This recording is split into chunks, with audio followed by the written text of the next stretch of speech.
اعوذ باللہ من الشیطان الرجیم، بسم اللہ الرحمن الرحیم۔ السلام علیکم۔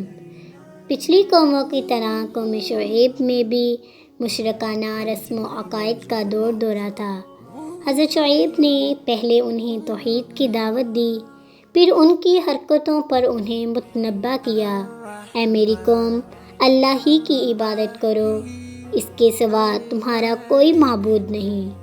تمہارے پاس تمہارے پروردگار کی طرف سے نشانی آ چکی ہے، تو تم ناپ تول پوری طرح کیا کرو اور لوگوں کو چیزیں کم نہ دیا کرو، اور زمین میں اصلاح کے بعد خرابی نہ کرو۔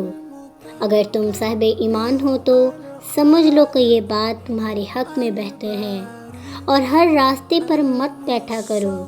جو شخص اللہ پر ایمان لاتا ہے اسے تم ڈراتے ہو اور راہ حق سے روکتے ہو، اور اس میں کبھی عیب ڈھونڈتے ہو۔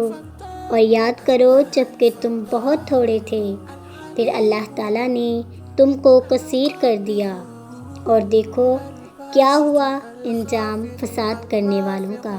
سورۃ الاعراف۔ متکبر سرداروں کی دھمکی۔ حضرت شعیب کی توحید کی دعوت سن کر قوم کے متکبر سردار چراغ ہو گئے، اور انہوں نے حضرت شعیب علیہ السلام کو دھمکیاں دینا شروع کر دیں۔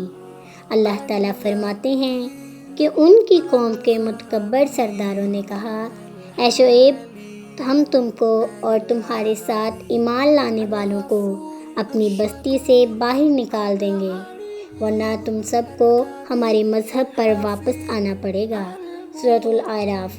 اس کے ساتھ ہی ان کی قوم کے وہ سردار جو کافر تھے، وہ قوم کے لوگوں سے کہنے لگے، اگر تم شعیب علیہ السلام کے پیچھے چلے تو یاد رکھو اس صورت میں تمہیں سخت نقصان اٹھانا پڑے گا۔ سورۃ الاعراف۔ قوم کے سرداروں سے مکالمہ۔ حضرت شعیب علیہ السلام نے اپنی قوم کے سرداروں سے فرمایا، تمہارے باطل مذہب سے اللہ تعالیٰ نے نجات دے دی ہے، اس کے بعد اگر ہم تمہارے مذہب میں واپس آ جائیں تو یہ ہماری طرف سے اللہ تعالیٰ پر سخت بہتان ہوگا، اور ہمیں شایع نہیں کہ اس میں لوٹ جائیں۔ سورۃ الاعراف۔ حضرت شعیب علیہ السلام اپنی قوم کی بداعمالیوں پر سخت رنجیدہ رہتے اور انہیں بار بار واعظ و نصیحت کرتے۔ انہوں نے قوم کو اللہ تعالیٰ کے عذاب سے ڈراتے ہوئے متنبہ فرمایا، اے قوم، اللہ ہی کی عبادت کرو، اس کے سوا تمہارا معبود نہیں، اور ناپ تول میں کمی نہ کرو، میں تم کو آسودہ حال دیکھتا ہوں، اور اگر تم ایمان نہ لاؤ گے تو مجھے تمہارے بارے میں ایک ایسے دن کے عذاب کا خوف ہے جو تم کو گھیر رہے گا۔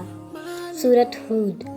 انہوں نے کہا، شعیب علیہ السلام، کیا تمہاری نماز تمہیں یہ سکھاتی ہے کہ جن کو ہمارے باپ دادا پوجتے آئے ہیں ہم ان کو ترک کر دیں، یا اپنے مال میں تصرف کرنا چاہیں تو نہ کریں؟ تم تو بڑے نرم دل اور راست باز ہو۔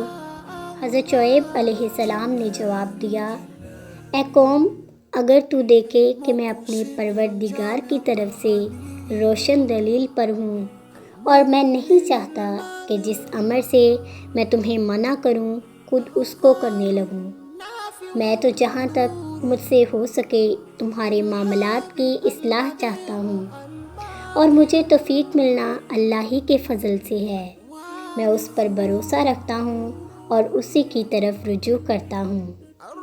اور اے قوم، میری مخالفت تم سے کوئی ایسا کام نہ کروا دے کہ جیسی مصیبت نوح علیہ السلام کی قوم یا ہود علیہ السلام کی قوم یا صالح علیہ السلام کی قوم پر واقع ہوئی تھی، ویسی ہی مصیبت تم پر واقع ہو۔ اور لوط علیہ السلام کی قوم کا زمانہ تو تم سے کچھ دور نہیں۔ اپنے پروردگار سے بخشش مانگو اور اس کے آگے توبہ کرو۔ حضرت شعیب علیہ السلام کی دعا۔ قوم کے متکبر سرداروں کے جارحانہ گفتگو کے بعد حضرت شعیب علیہ السلام کو اس بات کا اندازہ ہو گیا تھا کہ ان کے دلوں پر مہر لگ چکی ہے اور ان پر کسی بات کا اثر نہ ہوگا۔ لہٰذا انہوں نے اپنے رب سے دعا کی، اے پروردگار، ہم میں اور ہماری قوم میں انصاف کے ساتھ فیصلہ کر دے، اور آپ سب سے اچھا فیصلہ کرنے والے ہیں۔ در حقیقت ان الفاظ کے ساتھ حضرت شعیب علیہ السلام نے اپنی قوم میں سے جو کفار تھے ان کی ہلاکت کی دعا کی، جسے اللہ تعالیٰ نے قبول فرما لیا۔ عذاب الہی کا نزول۔ قوم شعیب 3 طرح کے عیوب میں مبتلا تھی اور اللہ تعالیٰ نے اسے 3 طرح کے عذاب سے نیست و نابود کر دیا۔ قرآن کریم میں 3 طرح کے عذاب کا تذکرہ ہے جو قوم شعیب علیہ السلام پر آیا۔ نمبر 1 زمینی بھونچال یا زلزلہ، نمبر 2 چنگھاڑ، نمبر 3 آگ کے بادل۔ سورۃ الاعراف میں ہے، ان کو بھونچال نے آ پکڑا اور وہ اپنے گھروں میں اوندھے پڑے رہ گئے۔ سورہ عنکبوت میں اللہ تعالیٰ نے فرمایا، انہوں نے ان شعیب کو جھوٹا سمجھا، سو ان کو زلزلے نے آ پکڑا اور وہ اپنے گھروں میں اوندھے پڑے رہ گئے۔ سورۃ ہود میں ہے، وہ چنگھاڑ کے ذریعے عذاب کا ذکر آیا ہے، کیونکہ یہ لوگ اپنے نبی کا مذاق اور تمسخر اڑایا کرتے تھے۔ اللہ تعالیٰ نے ایک فرشتے کے ذریعے اس قوم پر ایک چینخ لگوائی جس سے ان کے کلیجے پھٹ گئے۔ قرآن پاک میں ارشاد باری تعالیٰ ہے، اور جو ظالم تھے ان کو چنگاڑ نے آ دبوچا تو وہ اپنے گھروں میں اوندھے پڑے رہ گئے۔ سورہ ہود، چونکہ انہوں نے جھٹلایا تھا تو انہیں بادل والے دن کے عذاب نے پکڑ لیا، وہ بڑے بھاری دن کا عذاب تھا۔ سورۃ الشعراء۔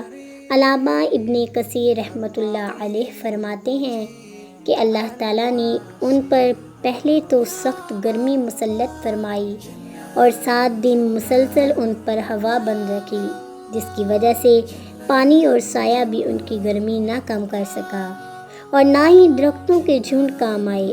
چنانچہ اس مصیبت سے گھبرا کر بستی سے جنگل کی طرف بھاگے، وہاں ان پر بادلوں نے سایہ کر لیا۔ سب گرمی اور دھوپ کی شدت سے بچنے کے لیے اس سائے تلے جمع ہو گئے اور سکون کا سانس لیا۔ لیکن پھر چند لمحوں کے بعد ہی آسمان سے آگ کے شعلے برسنے لگے، زمین زلزلے سے لرزنے لگی، اور پھر آسمان سے ایک سخت چنگاڑ آئی تو اس نے ان کی روحوں کو نکال دیا اور وہ سب اوندھے پڑے رہ گئے۔